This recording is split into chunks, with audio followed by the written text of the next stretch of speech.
When I read the first book, it hadn't yet been published, and I had no idea that it would become this. The books were huge, and it was quite a daunting thing, because obviously you want to get it right for everyone. I was willing to do anything. If they wanted me to sing and dance, I would have tried that, if it meant that I had the opportunity to direct the movie. In those days, I was just a kid who had no idea what she was doing. I was proud I got a part, and it wasn't like I got the part of Harry Potter. It was like, you know, I've got a part. I had no idea what I was getting into. Roll, please. Rolling. Speed. Creating the world of Harry Potter. Take one. Set and action! When you begin the process of making any film, there are innumerable decisions that one has to make. Decisions about the script, who your director is going to be, who are going to play the parts, who your cameraman and production designer is going to be, who your costume designer and visual effects supervisor is going to be. All those decisions are absolutely pivotal to making the film that you as a producer and the director's director want to make.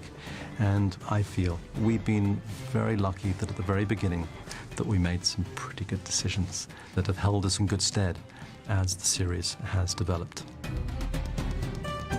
The first day of filming was at the train station, and I just remember being incredibly nervous. I didn't sleep the night before. That night, I felt all of the intense pressure of what I was about to do. And I thought, if I fail, everyone in the world will hate me forever. So it's not that much pressure. Do the sunglasses help with contacts? Yeah, I'm going to take them off at the last minute. Excellent. That's good. That's a good idea. Keep it on at all times. I will. Hi, how you doing, Dan? We filmed the last scene of the first film, the kids saying goodbye to Hagrid. It was incredibly exciting. I was like, oh my goodness, here we are. 165, take one, A and B cameras, common mark. Set! Okay, and background action! Action! A lot of what happened on that first day is a blur, but I remember getting to the set very, very early, probably an hour and a half before I had to be there, just so I could be more awake and more alert. I felt the earlier I got there, the better chance I had of creating some sort of magic in the scene. And when I saw Dan that first day, he was very nervous as well. It was slightly nerve-wracking. I was terrified, mainly because that day there were loads and loads of extras. And it was the prospect of them all knowing who I was, which is quite frightening. I'm like trying to blend in. Where is he? Door. The door. It was so long since we last reminded us. All right, once again, right away. I'd done a little bit of acting before, and Emma and Rupert have done nothing. So I listened to him. Yeah. Walk in. Never stepped on a film set in my life, never acted professionally before, and then you walk onto this enormous set with hundreds of crew. It's not easy. I thought it would be so much easier. I thought it would be, you know, sort of a couple of takes. Good, Rupert. Okay. And background. I remember being quite nervous from the first scene. None of us had really that experience when we first started, and it was quite a scary world to come into. My first day I was in Gothland on location at the train station, and I was really nervous, but it turned out it was quite cool. Come on, Dan. We all go to the other end of the platform. Dan, Dan. Rupert, please. That first day, we were trying to get Dan's eyes to be green because that's what they are in the book, and Dan was wearing contact lenses. But he was allergic to them, and ultimately we made the decision to remove them. For the first day, we tried to work through it. So for the last scene, when he's saying goodbye to Hagrid, you can see that almost his eyes tearing and his eyes a little bit swollen. Thanks, Hagrid. And it feels like he's about to cry. He probably was, but he never complained, and we removed the contacts, and he's never had green eyes since. In the book, Hermione has buck teeth. We were obsessed with making Emma more Hermione-like. So in the very first scene that we shot in the film, Emma is wearing fake teeth. Feels strange to be going through, doesn't it? But we realized after the first day of dailies that we could not do that for the entire course of the picture. And we were able to cut it in a way that you really can't tell, but they're there. If you look closely enough, she's wearing false teeth in that last scene to make her more Hermione-like. Come on, Harry. It's almost like you want to be down here over Hagrid, and then so we're making more of a definite move as Harry comes towards us up over. On the first day of filming, it actually sunk in that I'm playing Harry Potter, and I realised, okay, this isn't a dream anymore. this is real life. Early on in the process, I felt that the picture needed to be purely British. And so the entire casting process began with thousands of casting tapes we received. And then we met every potential child actor, any kid who had done a school play and wanted to be in Harry Potter, we met in England. I was about 9 when I started auditioning. I was already a very big fan of the books. When this rumour started going around my school that there were these auditions for Harry Potter and they were coming to school. My school teacher, called Mr. Hancock, who's now left, got, I think, a letter saying if there's any kids in school that you think could act in the Harry Potter film, would you mind them auditioning? And then I had to go through a lot of auditions. When I was reading the books, I always felt quite a connection to Ron. I was watching Newsround, and they told us how you could audition for the Harry Potter film.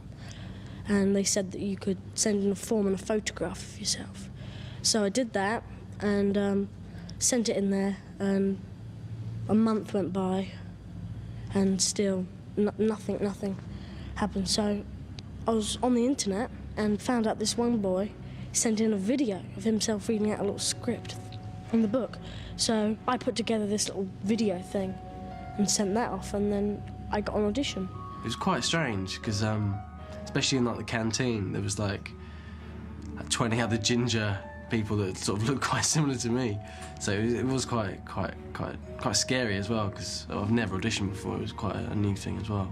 We narrowed down each role to about 4 or 5 kids that we screen tested. So in terms of Emma Watson, she was phenomenal. The camera loved her.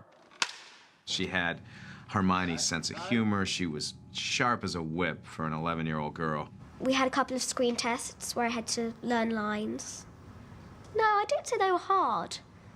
No, they were quite enjoyable, actually. Seeing Emma Watson's screen test, we were all in agreement that Emma was Hermione. For Rupert, for Ron Weasley, same sort of situation happened. He immediately popped off the screen.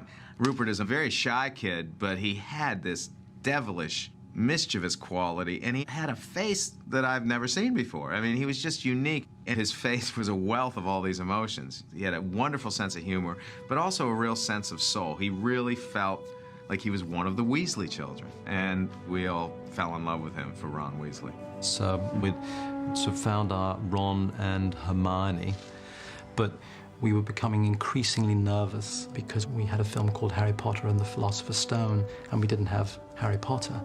We began looking in November of 1999, before we had a director, and it was quite scary because here we were in July and we were shooting in September and we didn't have Harry. There was a sense of pressure because everybody was talking about it. The press was writing about who's going to play Harry Potter. The studio was constantly on the phone with us. Have you found him yet? Have you found him yet? Our casting director was going crazy trying to find him. It was interminable, you know, looking and looking and looking and not finding. After we had looked at countless tapes and seen countless kids, I remember popping in a tape of David Copperfield, and I saw Dan's scene, and I thought, this kid really has the potential to be Harry Potter. But there was really a general reluctance from the parents. My mum and dad both went, no, you know, that's far too much of an upheaval of his life, so he you know, that we can't let that happen.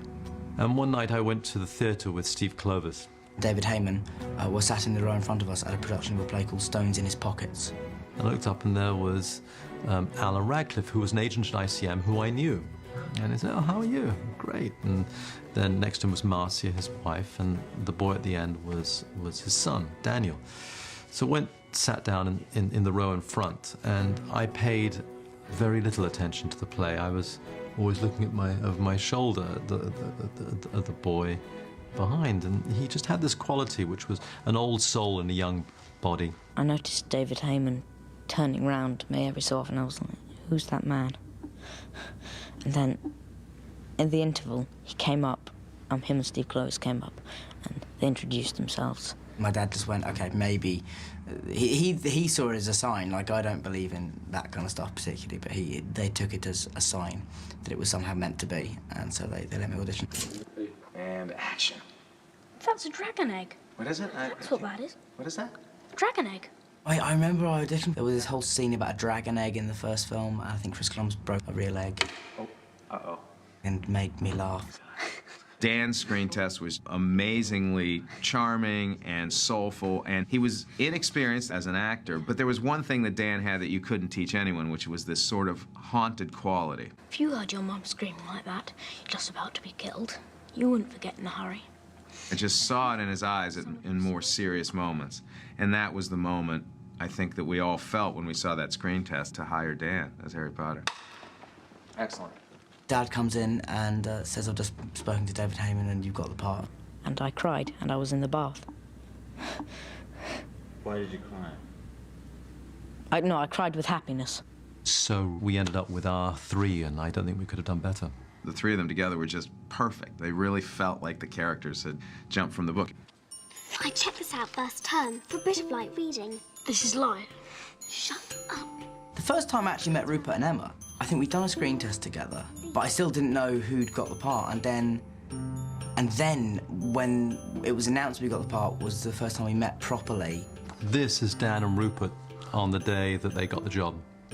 We brought all three of them here, and they came into my office. The last time we came in, I thought it was going to be another audition, but they took us to the producer's, David Heyman's office. David Heyman tried to go into a great big paragraph, and then Chris Columbus just came out with it and said that we want to cast you as Ron and Hermione in the film. And I just stood there looking blank at them for about 5 minutes until it really sunk in. I was like, oh my God, I just stood there. Thought, no, this is all a dream, pinch me. It was just a complete shock because it was just so unexpected, but it was just such a cool day. Here's them being photographed on that first day. I remember very little about it. I remember that Terry O'Neill, I believe, was the photographer who took the first photos of us, and he continually referred to us as the ginger boy, the one with glasses, and the girl, because of course nobody knew our names then. I look back on those photographs now and I feel like that's a different person. I feel like I don't know that girl. It's really strange. So much has happened since that day.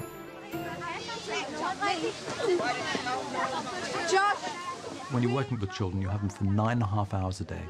It's 3 hours for education, an hour for lunch, 15-minute breaks every hour. So ultimately, you end up shooting scenes with children for around 4 hours a day. That's not very much.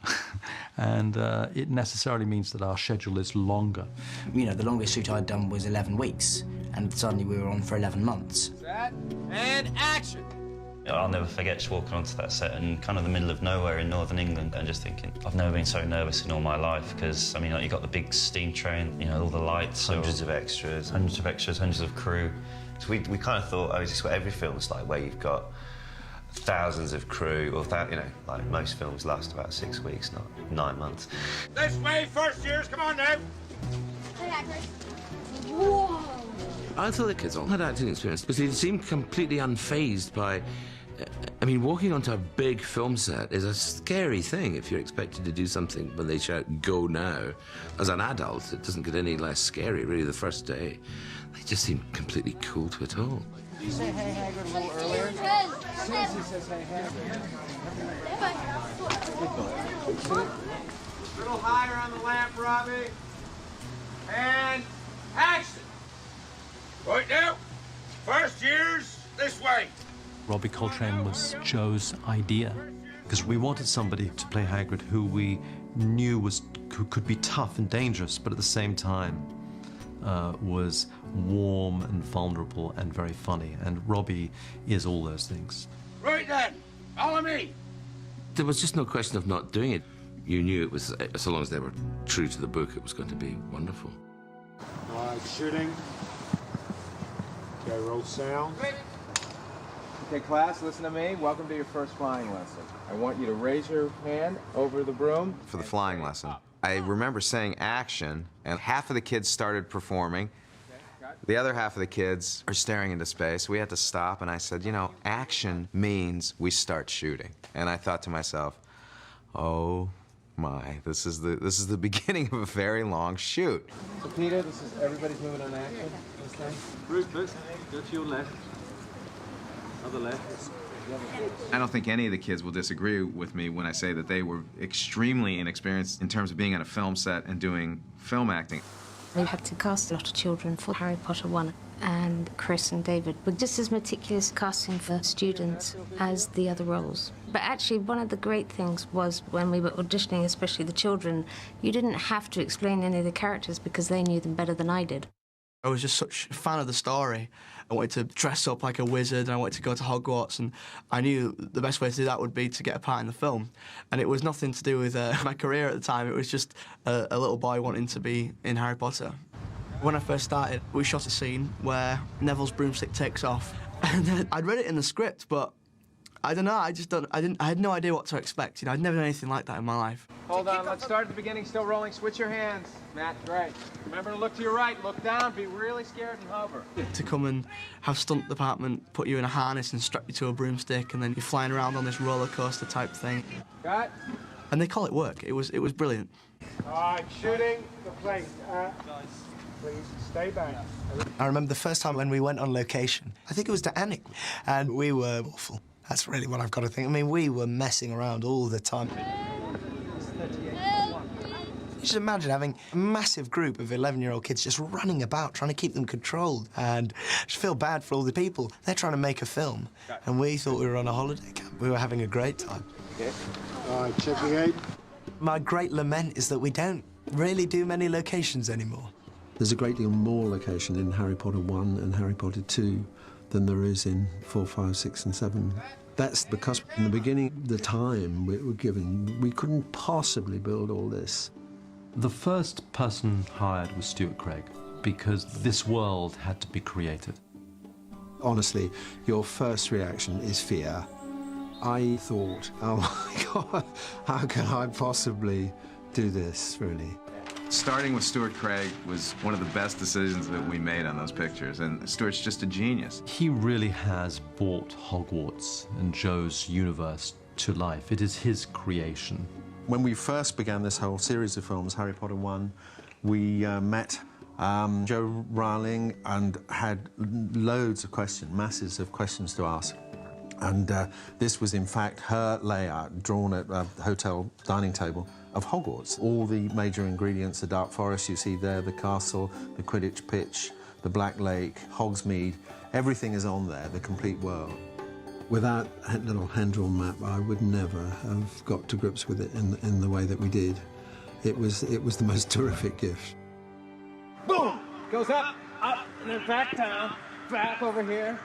Then you're going too far up that way. Okay, cut. Everyone working on the film was committed to finding a way to make the material not only cinematic, but also a magical, faithful retelling of the first book. Hand out, Dan. Freeze in that position. Sean, same with you. Don't move. And action. David Heyman was a wonderful collaborator and very passionate about the film. And I think that's why David and I got along so well. There was nothing else in our minds except making a great film. Chris was incredibly good to me. I think he respected my passion for the material. He respected the fact that I was there before anybody. He respected that Joe and I had a very good relationship. But there are many people in his position who would have cast me aside. At that time, I was a young producer, and what the director said went. But Chris wasn't having any of that. Not only to keep me around, but he was very supportive. And I learned an awful lot from him. David and I had the same vision for the films, and that vision being that the first film was more of this wonderful sort of rich version of Hogwarts, this storybook world that we were creating. Then as we got into Chamber of Secrets, the facade starts to chip away a little bit, and we got darker with each film. That question of what is this world, what does it look like, you always start with the novel. Because J.K. Rowling talks about the great antiquity of the world, I immediately thought, where would you go on location? What exists from that era? Well, there were bits of Oxford and bits of Cambridge, some of those colleges, and also the great Gothic European cathedrals. We were able to go to various churches and universities throughout England and create the whole world. The creating of the castle carried with it this inherent problem of mixing real locations with bits that we had designed. Given that real locations are often disappointing, they're full of bits that don't quite fit the story that you're trying to tell. So it's the blending of these two worlds, and I found that very difficult, and I think in some respects I have to say we failed. And I'm thinking specifically of the exterior of Hogwarts. When it was all put together, it didn't amount to a really successful, iconic silhouette, which is you want it to work on this kind of simple level. What has happened since then, on all the subsequent movies, we have slowly improved the silhouette of those things. We've taken away some of the real locations. Anik was a featured part in one, is less. So Stewart has reshaped and rebuilt Hogwarts as the films have developed to become more to his liking, I think. Rupert, hold your head up. Dan, eyes a little wider. He's gone. Look to them. Yeah. But this is important. This is about the sorcerer's stone. Just a little faster. Head up. Eyes wider. She's just told you he's gone. Action. He's gone? But this is important. Yeah. You gotta look to them. He's gone. Head up. In the early days, I had to find a way wrangling these kids to deliver some sort of performance because they couldn't have been any greener. It's a lot harder than everyone thinks. And there are 50 billion, trillion, million things going on at the same time that you have to think about, like hitting your marks, getting your line right at the right time, making sure you step into the light so that the face doesn't shadow you. All that kind of stuff. He's gone? Now? But this is important. This is about the Philosopher's Stone. Okay, still rolling. Hold your head up. When you find out that he's gone, this is the worst thing that could possibly happen, because that means you're dead. In the first movie, I always, laughed and said we should put a camera on Chris, because what the kid's performance really was a reflection of what he was doing, what he was bringing out. Stronger when he's gone. But this is important. Set and... Should we go from he's gone? Yeah, and... He's gone? But this is important. This is about the Sorcerer's Stone. Don't take a pause between this. Okay, yeah. Eyes wide, stronger. Action! He's gone? Chris was so wonderful with them. He often had to chin up Dan. Head up, Dan. Head up, even higher. Rupert, stop smiling. No, don't smile. Emma, look this way. You guys should look at each other after he's gone, okay? Okay. Somebody said that the difference between children and children on a set is that children on a set actually do what you tell them to do. That was no stranger Hagrid met in the village. It was Snape, which means he knows how to get past Fluffy. And with Dumbledore gone... Good afternoon. Alan Rickman was so fantastic, I was freaked. You want to be careful. People will think you're up to something. I was constantly having to remind myself that it's only a film, it's only a film, it's only a film, it's only a film, nothing's real. But it was terrifying. It is great. Alan Rickman, to me, was always Snape because Joe Rowling showed me some early drawings. She'd done this sketch of Snape and looked just like Alan Rickman.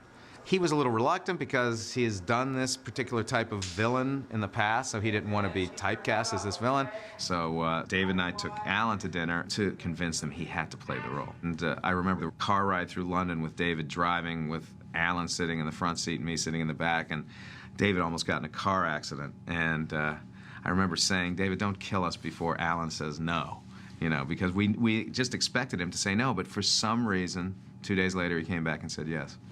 I don't think I had much choice in the matter. Lots of godchildren and nephews and nieces were not only excited, I think insistent. He knows how to get past Fluffy. And with Dumbledore gone... Good afternoon. When you see this movie, you're not going to see all of these huge mechanics and the months of editing. You're just going to watch a close-up on two little boys and a little girl's face at the centre of the story, and unless that reads, the film won't work. Dan, remember to enunciate. Keep your head up. Rupert, don't smile. And Emma, don't put your head out forward. Action! A problem in the early days, and the problem all the kids had, was this sense of total delight at being there, so they could never stop smiling, even if it was a serious scene. And action! Me and Dan both have this giggling problem. And I remember Alan Rickman, the first one, told me to relax my face and just not think of anything. Sorry.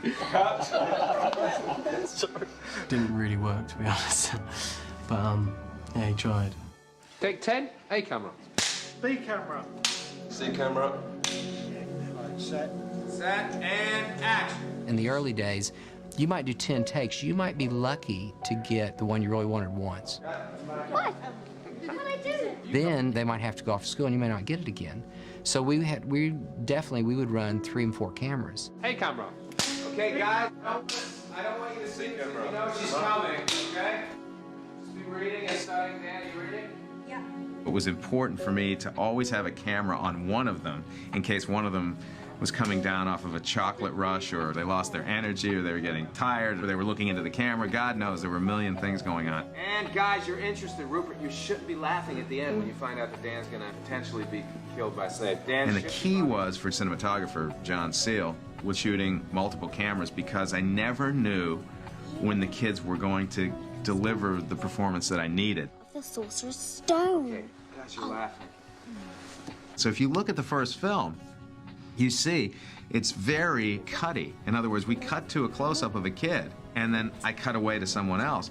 We were incapable of getting an entire scene in context. So John's philosophy of shooting 3 cameras basically helped me to obtain a performance here and a performance here, unlike any other way I would shoot a movie. It's almost documentary style, and John really knew how to do that. And I had always admired his work, and this was a really golden opportunity for me to work with him. And action! The overall look of the film that Chris and I talked about was retaining a magic of Hogwarts, and then, of course, the adventures within it. We wanted a drama that is written into the books. We didn't want to lose that. We didn't want to make it too sort of glossy and open. So it was a very delicate balance between making it a reality film and a magical film. And I hope we've done it. We made it. All right, guys, I want everyone to focus on Professor McGonagall. Listen to everything she says. What we needed from McGonagall was someone that you were intimidated by, but someone who had a real sense of warmth and heart. And that's exactly who Maggie is. And I thought this is perfect for McGonagall. And move, Maggie. You meet her in the beginning of the film. She's in a scene where they're walking up the stairs, and she was intimidating. I mean, she was intimidating to the crew because she's so smart. She's so brilliant. And the kids could sense that. But that was good. At that point, she was the disciplinarian. Everybody should be looking at her in awe of her. I have to say, a lot of good ideas came from Dame Maggie from our first fitting. She wanted to be Scottish. Her name is Scottish, so the whole idea of making her witch's hat more like a Scottish tam, that was actually her idea. She had some great ideas. I tried to keep all the kids really classically British boarding school. Funnily enough, J.K. Rowling said that the kids did not wear uniforms. So we ended up testing Daniel in regular clothes with a wizard gown and uniforms, and everybody went for the uniforms because graphically it was much prettier. Devin, take a little tiny step to your right. Good. Excellent. Good. Dan, can you see me? No. I'm here, I swear. Okay, there you go. I was really going for less of a contemporary look, because I always wanted the film to have some sort of timeless quality. So their I remember their wardrobe test, dressing them as these adorable little English school children, and they looked amazing. Chin and head up, Dan. Everybody set, Rupert. Focus, and action! It's true then. The same in the train. Harry Potter has come to Hogwarts. Tom was probably, out of everyone in those early days, the most experienced actor. This is Crab Goyle. And I'm Malfoy. I'd done a few films before and a few TV things, and I was purely up there because my agent had said you should go. Did you read the books to start with?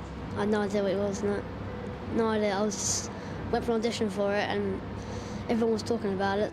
I remember one of the first things they asked at the interview is, what is your favourite scene in the book? And there was a row of us, about 7 of us, and of course I hadn't read it, so I just, the guy next to me said, oh, Gringotts, I love the trolls. So I just said, yeah. Same as this guy, yeah, I love the trolls, they're brilliant. And straight away, Chris saw straight through that, and I'm pretty sure that gave him a little internal laugh, so that could have helped, I don't know. At one point, when we were trying to find who's going to play Harry Potter, I thought Tom was so good, let me put some makeup on him and put a scar on him and a black wig and see if he could do Harry Potter. So we tested Tom as Harry Potter in that succession of screen tests. But we realized after the screen test we felt was better for Draco Malfoy. Out of the whole book, I'd rather to be Malfoy than anyone else, because I get to be a baddie. Rehearsal. Back again, Harry? My first scene with Terrace, he came on and he introduced himself. That was quite scary at first because there are quite a lot of people who've worked with him before. And you've heard things and you're like, oh, okay. But when he gets on set, you're like, okay, you're quite frightening. Yeah. I'm gonna go over here. I do not need a cloak to become invisible, Harry. When it came time to cast Dumbledore, we needed a father figure who had a sense of mischief and had a twinkle in his eye. So we thought Richard would be a perfect Dumbledore. Let me give you a clue. And Richard, by the way, is my godfather. My father used to be his agent. He was his best friend. So Richard was a very significant part of my life growing up. And he was a true eccentric, a real character, a larger-than-life character. And that was what you wanted Dumbledore to be. Most what? Most desperate desires of the heart. Well done, Richard. I remember Dave and I going to dinner with Richard, and he was reluctant to play the role. I must admit that it took me months to say yes to it. I wasn't necessarily very keen on doing it. What really sold it was not me. I wish I could claim such power, but no, it wasn't me. It was the fact that his granddaughter, Ella, read the books. My granddaughter called me and said, Papa, she said, if you don't play Dumbledore, I will never speak to you again. And I say, okay, I'll do it. I'll do it. She's wrapped up in it, you know, and I love the book. I love the script. It's beautifully written and beautiful dialogue in it. I see that you, like many before you, have discovered the delights of the mirror of Erised. In hiring a writer, we wanted somebody who could capture the spirit of Joe's writing. And so I sent the book out to a few writers. But I had around, I can't remember, 7 first editions of Harry Potter and the Philosopher's Stone, which I sent out to many writers who passed on it. Each one of those books is worth like $25,000 now, so the screenwriters who didn't do the book ended up getting paid anyway. We hired Steve Clovis, who at the time I suppose was an unusual choice in as much as he had never written any family adventures, as it were. But he was a writer who I loved and who was brilliant at adaptation. Writing Harry Potter and the Philosopher's Stone is probably the most challenging thing I've ever done, because people are so familiar with the book and feel so connected to it that you don't want them to feel cheated in any way. Joe Rowling, Steve Clovis, David Heyman, and myself worked on that script together a lot. We sat and went through the script page by page by page. And slowly the film that Chris ultimately made began to take shape. Joe Rowling's probably been my greatest asset, because from the beginning she was extremely supportive and understanding of what I was dealing with. And you know, over the course of about 1.5 years, we've emailed each other back and forth. She's made herself available, been extremely generous with her time and answering my questions. You know, she's driven me crazy at times because, since this is a series of books, you know, a familiar refrain became, you know, I can't tell you that because that's going to happen in book 7. But she would tell me when I was on the right path. I think when we were making the first film, she had showed us in manuscript form the 4th book. And she just, you know, I know she gave it to Steve, and Steve then took it on the plane, and he realized, oh my goodness, here I am carrying this. I think he was really nervous. Here's Steve on the first, at the Mondrian Hotel, looking much younger than he does now. And that's Chris on the phone back there. And that was the first,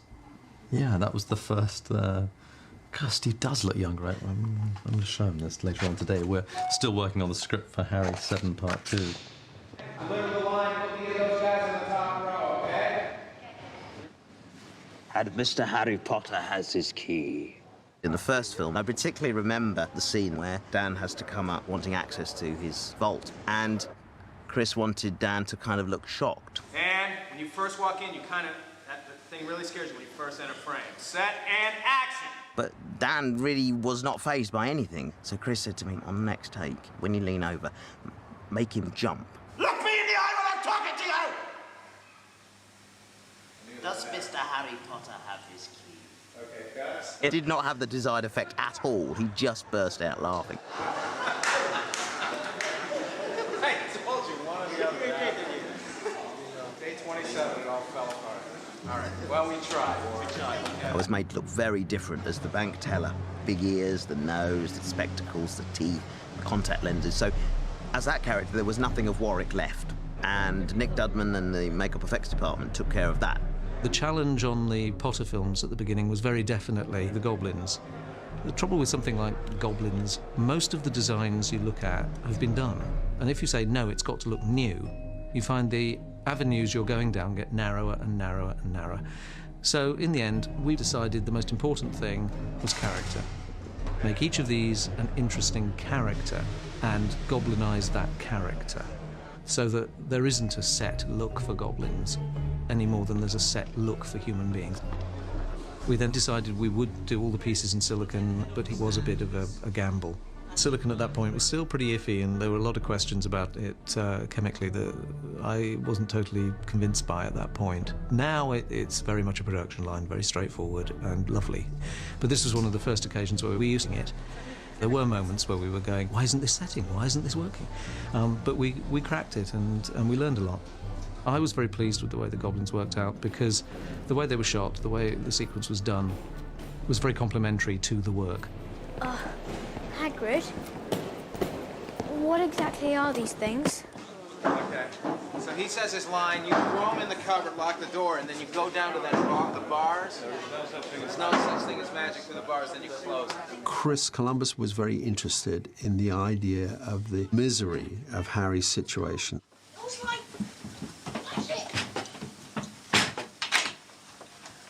There's no such thing as magic. The cupboard under the stairs seemed all the more desperate if he was in a huge urban sprawl. And the best and most graphic way to illustrate that huge urban sprawl was identical modern houses. Bird! Privet Drive had to feel like this mean, awful place. And so we intentionally looked for the place that felt like it would kill any creativity or originality that anyone would ever have who lived there. We shot for a while on that real location, and that really was difficult shooting with owls flying around, and it rapidly proved to be a fairly disastrous way to achieve that scene. We didn't finish on the location. We came here to the studio. We rebuilt those houses here, exactly reproduced them. I think now there are 5 houses on either side of the street, but it's extended in a matte painting limitlessly, you know, to the horizon. And that really was Chris's request, that it be that big and that sprawling. And that set that we built then has been standing for all 7 movies. Privet Drive was fun to do.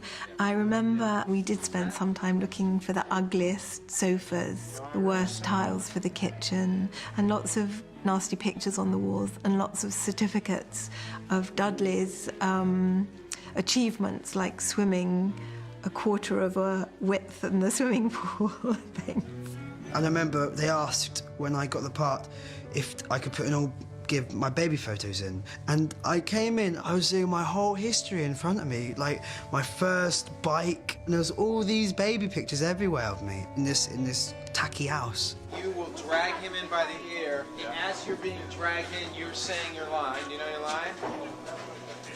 You're not even listening. You're thinking about whoopee cushions again. The oddest thing early on was trying to perform with the owls, because the owls are not actors. There were some shots where I had to look at an owl had to look at me. And the owls kept looking at the cameras because the camera was coming around, and so the owl thought the camera was very, very interesting. It was much more interesting in the camera than looking at me. So in the end, we hung dead mice from my apron. So the owls absolutely looked at me. It should never be on any cameras. It was a very, very interesting start, actually. You realised how surreal the very action of playing it was.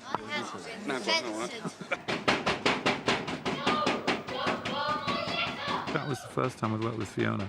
Although now we're like an old married couple now, you know. We're very familiar with each other. It's funny. Dan, eyes wide, head up, really loud this time on I Want My Letter, and also pound the glass with the palm of your hand. Set and action. Dan!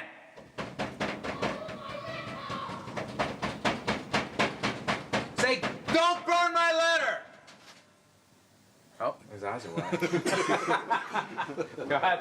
Hey, Chris, just tell them to remind the kids I need a huge reaction this time from the ceiling. I need to see it on their faces. Everyone have to amaze as you go in. Doors. I remember walking into this great hall the first time and just not believing it. It was just so amazing. It's a magic place to be. Early on in the process, there was talk about us actually shooting the Great Hall in a location. Christchurch College in Oxford have a great hall. It was the inspiration for this one, but it wouldn't have made a good set. So we decided to build a great hall. You know, I found out we were doing it in the studio. You know, like, how are they going to create something so vast? You know, will it be as big as it should be? There was a lot of talk about the size of the Great Hall. I seem to remember that Joe Rowling wrote about 900 kids gathering there for lunch and dinner, and we realized that that was impossible to do. So we whittled it down to a place that would probably hold about 400 and 500 kids, and that felt large enough. I'll say 1, 2, 3, and action. The food appears. Set. 1, 2, 3, action! I think what's good about it is that even though it's a source of so much magic, it's firmly rooted in reality. And I think that makes the magic all the stronger when it unexpectedly grows out of something that is seemingly so real. I mean, most sets are kind of literally all polystyrene and fake wood and everything, but a lot of the stuff that's in the Great Hall is real stone, real wood. We built a lot of fire into the Great Hall, so it just had this sense of warmth and magic. However, the floating candlesticks were a bit of a problem because we decided to do them practically as opposed to creating them in a CGI environment. So we placed hundreds of floating candles above tables with tiny strings, and all of those candles had to be lit before each take, and all of them were on a sort of a pulley system where they moved up and down so they felt like they were floating. It's not real, the ceiling. It's just bewitched to look like the night sky. I read about it in Hogwarts, a history. When we did the shot where we craned down through all of these floating candles, you couldn't see the strings. Everyone in the screening room applauded that day. It was just stunning. Stunning work from John Seal.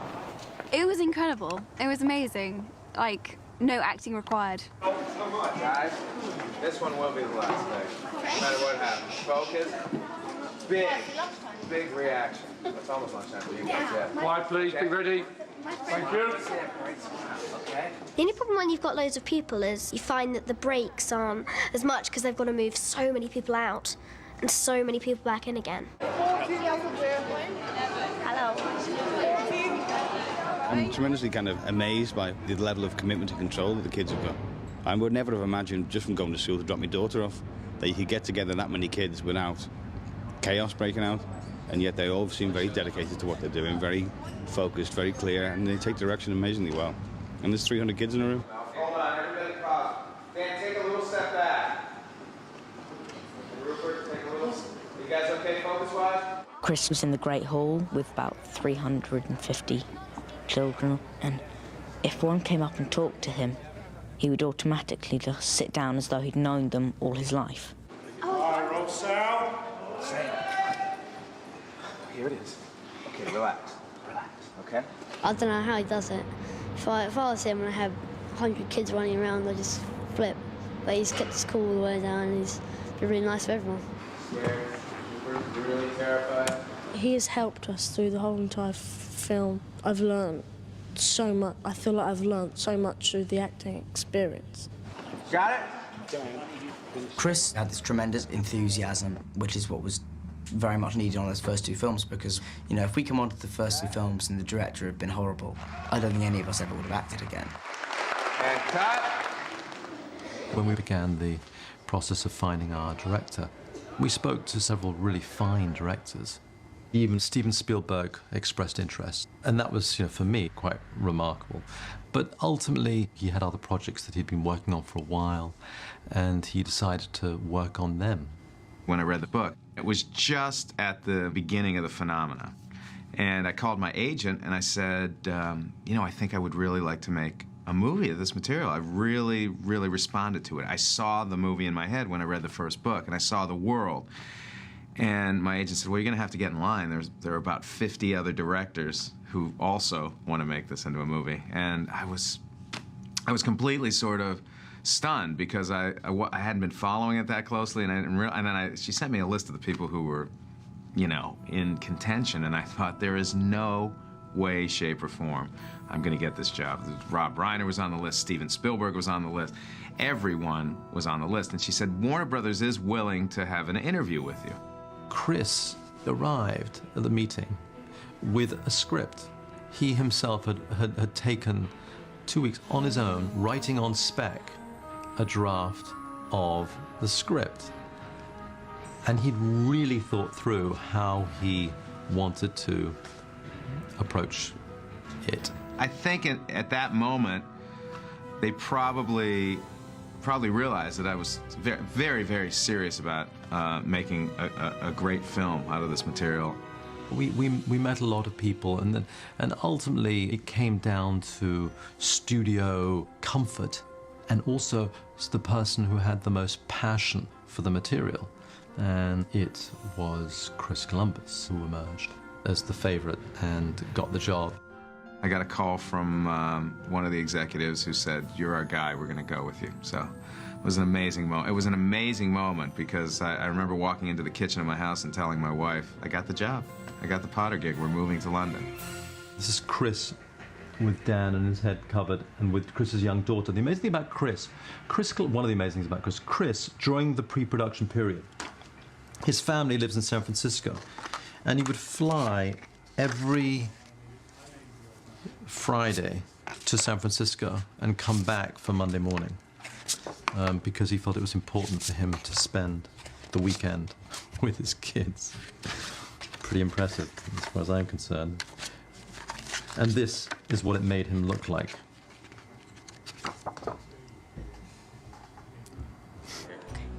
That's the door. Go, guys, all together. All together. Come back. My favourite set is the chess set, which is amazing. This is so cool to walk on, man. Yeah. It's so great when it's lit Set, up. and there's a door. Probably my favorite example of Stuart Craig's production design was the gigantic chess set. I just loved the attention to detail and the look of those pieces. I mean, they looked as if they were made out of real stone. I wanted to take all of them back home for my office in San Francisco because they're just stunning. Now, don't be offended or anything, but neither of you are particularly good at chess. Just tell us what. Okay, good. Yeah, you loser. All right, try one more time. It was also one of my favorite scenes in the book and the film because Ron actually sacrifices himself. Just tell us what to do. All right, then. Harry, you take the empty bishop square, and Hermione, you'll be the queenside horse. And as for me, I'll be a knight. That's Ron's kind of moment, and it's the first time he really takes charge. And he gets to ride this great big horse. That was really exciting, because I got to sit on the horse. I remember really enjoying that. And actually, the coolest thing about it was when the pieces got smashed, because they actually exploded. I think we've actually still got a broken piece of the, I think it was the horse. So that was cool. Can I walk? Let me walk it with him once, Denise, and then. That was certainly one of my favorite scenes to shoot in the picture because it was just beautifully designed by Stuart Craig and beautifully lit by John Seale. Once I make my move, the Queen will take me. Then you're free to check the King. Rupert was so strong in that moment. Harry, you take the empty bishop square. We shot that as we were getting closer to the end of the picture, and at that time the kids were really starting to come into their own as actors, and the kids delivered just wonderful performances there. Just tell us what to do then. Rehearsing and action! I still need a wand. A wand? Well, you want Ollivanders. There ain't no place better. We all felt that Diagon Alley should look like the Dickensian world, so that was a bit of a challenge because you think, is there anywhere in London where we can actually shoot Diagon Alley? Well, the reality is That world that we think still exists somewhere, there's very few places look like that, and if they do look like that, there's always a phone shop or something modern or a grocery store that you can fix, but you can't really recreate it completely. So we realized we'd have to build it, and Stuart built it in a way that had a sense of forced perspective about it. So it appears to go on forever. As you can see, the street ends in a green screen. So in the book, your impression is of a much longer, much more complicated street. For the scenes that we have to shoot, this is sufficient. It's a great challenge in the detail, and as you can see, there aren't any vertical lines in it whatsoever. Getting it just right so it looked like a Dickensian street, I think that was the hardest challenge. I had an absolutely obsessive assistant on the first film, one who was deeply into Harry Potter, and she masterminded Diagon Alley with everything catalogued, and we took all the names from the book and just sort of expanded them. Oh, Jenny, do you want to do the upstairs bit as well? One of the things you don't really see in the movie, each shop had a shopkeeper that looked like they matched their shops. So there was a wizard apothecary, there was a wizard candy maker, and when you saw these characters all dressed up on the first day of Diagon Alley with Stuart's set and all the props and the set dressing, everybody had big smiles on their faces that day. John, good view here. Yep, right there's excellent. It was a very, very magical place to shoot. You're scared of taking that wand. I want to see some real fear. Set and action. I think Ollivander's wand shop has a nice feeling about it, has a nice character. I think it's dense and detailed, and I think John Hurt's appearance on that moving ladder was a good, simple idea. Hello?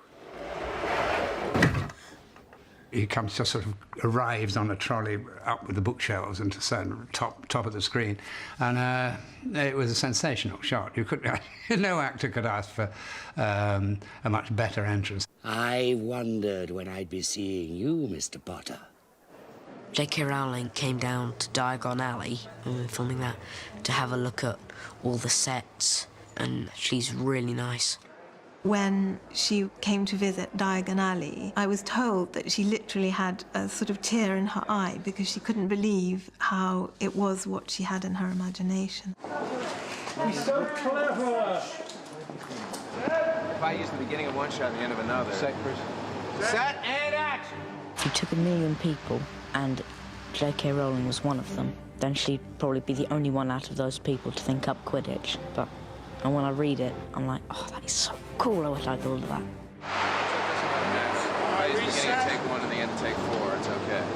Quidditch was a challenge because I was being introduced to a new sport. So I really wanted to fundamentally understand how Quidditch works. It's a lot of hours spent with Joe Rowling, understanding the rules, writing down the rules. I have notebooks filled with Quidditch rules. And the other challenge was making those rules accessible and understandable for an audience as well. And then the visual demands of making Quidditch real were very difficult because of the time constraint we were under and because the sets where some of the visual effects needed to take place couldn't be built in time. Some of those sequences were pushed toward the end of our schedule. And as we were doing them, we realized that we would have far less time in post-production to create visual effects that we would all be happy with. This was a very unusual film. I think we shot for about 9 months, so even though they'd finished the main unit shooting, the Quidditch match was a completely separate unit that was filming pretty much right up until the end. We were sort of behind the 8 ball because we didn't start shooting until June, and it had to be finished in October. So what we did was to make a cartoon animation of the entire Quidditch match prior to actually photographing it, and then we'd go in and say, okay, now we're photographing this shot that fits into this hole exactly. So the hard part, the daunting part, is actually creating a scene and have it cut before you actually start shooting it. And we've never done it before. Now it's fairly easy to even preview it and pre-visit and do all the stuff we did, but back then it wasn't. I have to say that there's one of the scenes in the film I love seeing, but one of the scenes that I know if I could go back and do it again, I would love to go back and do it again, because I would do it, I would spend so much more time, I would give myself more time to do the visual effects the way they should be done. Gryffindor wins! It's rare to shoot a film in sequence, and that can cause problems, you know, especially with young kids who grow up rather quickly, and If you're really alert, you can see the difference in Daniel Radcliffe. He looks a little older in this scene to that scene. And of course what was making it worse is that Daniel's voice was getting deeper and deeper each day. We're not allowed to do magic away from Hogwarts. I'm Harry Potter.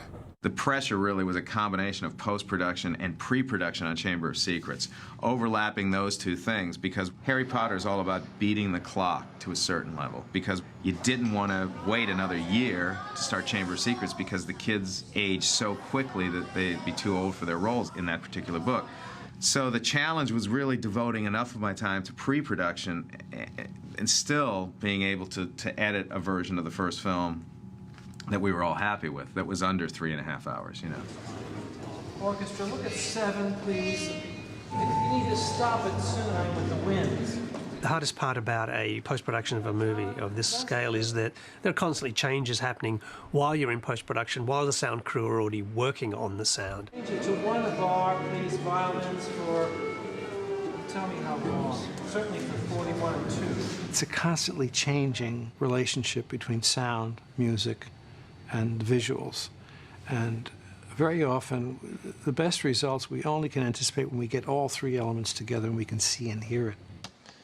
8M4 take 371. John will always take an early and longer version of the cut to work on, and he'll just record to the longer version. I remember one occasion we saw the cue played back of this long version of the arrival at Hogwarts, and Chris just turned to me and said, "You've got to go and put that back to that long version," because we'd shortened it because we thought it was too slow. But once we saw it with the music, it was brilliant.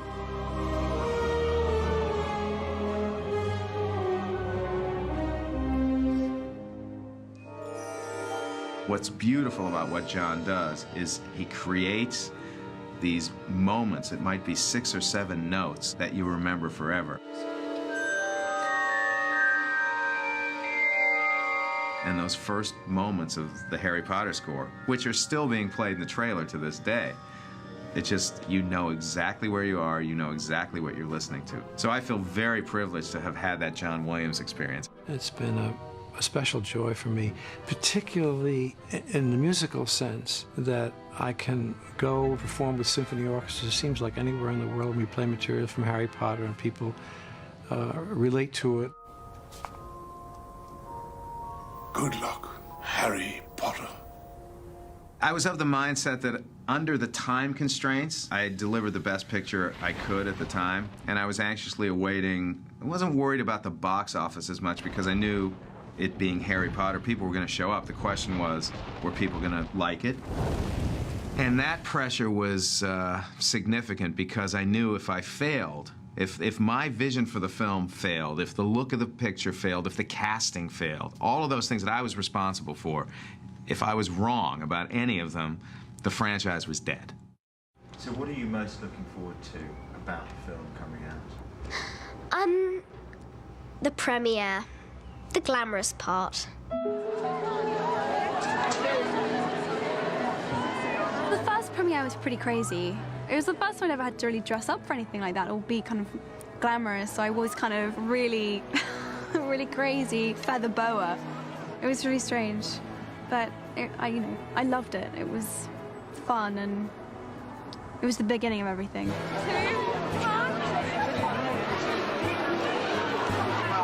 The premiere was just incredible. It was just a really exciting time.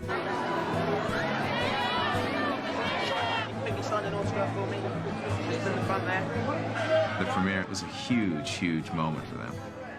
I remember sitting in the balcony, and the place just erupted into applause, a standing ovation, which was fantastic. I can't lie, it was fantastic. So it was just a very emotional moment. And we released Potter that Friday, and the following Monday we were shooting Chamber of Secrets. So there was really no time for celebration or even enjoyment. We saw that the film was going to be a big hit, and then on Monday we went right back to work on the second one. I don't think we really did have time to take it in. We knew it had been successful because every so often somebody would come in and say, "This is a record we've just broken," but we were kids, so we just kind of, "Oh, cool, brilliant, that's really cool, you know, great." We didn't know really what it meant. Of course. Yeah, it's bizarre, but yeah, but looking back, it's seriously cool. As it's been in my career, I had critics who loved the film, critics who were mediocre about the film, and it's an interesting element because it goes hand in hand with me, and I now accept it for what it is. But I saw this incredible 4-star review from Roger Ebert, and it just changed my life because he'd always been a little reluctant to really go there with some of my films, and he absolutely loved this film. And I felt, well, that's good. That really made me feel good. I knew it was going to be a good film, but on the scale it's been, the success, just never anticipated that. It's easy to write history looking backwards, isn't it? I mean, you know, I could sit here now and say, yeah, I knew. I didn't have a clue. I loved it. Ultimately, that's all you can really do, is pursue those things that you love. Nobody else, I maintain, could have started this series off in the way that Chris did. Because, you know, before you let people like Alfonso come in and shake things up, you have to have somebody who gives you a solid basis in the foundations of these characters and the locations and the sets. And that's what Chris did brilliantly. I feel like a proud father when I see how wonderful these kids are in terms of being people and how great they are as actors. There are times when I wish I was there. It would just be wonderful to be able to have another Potter moment, because that was an intensely magical experience. On every film, there's always going to be aspects where I go, I wish. That being said, there are an awful lot of things in that first film where I go, wow. Chris and Stuart created this whole world, and Chris cast these kids and these adults, and he helped set us off on our way. And we wouldn't be sitting here, I don't think, if it wasn't for Chris.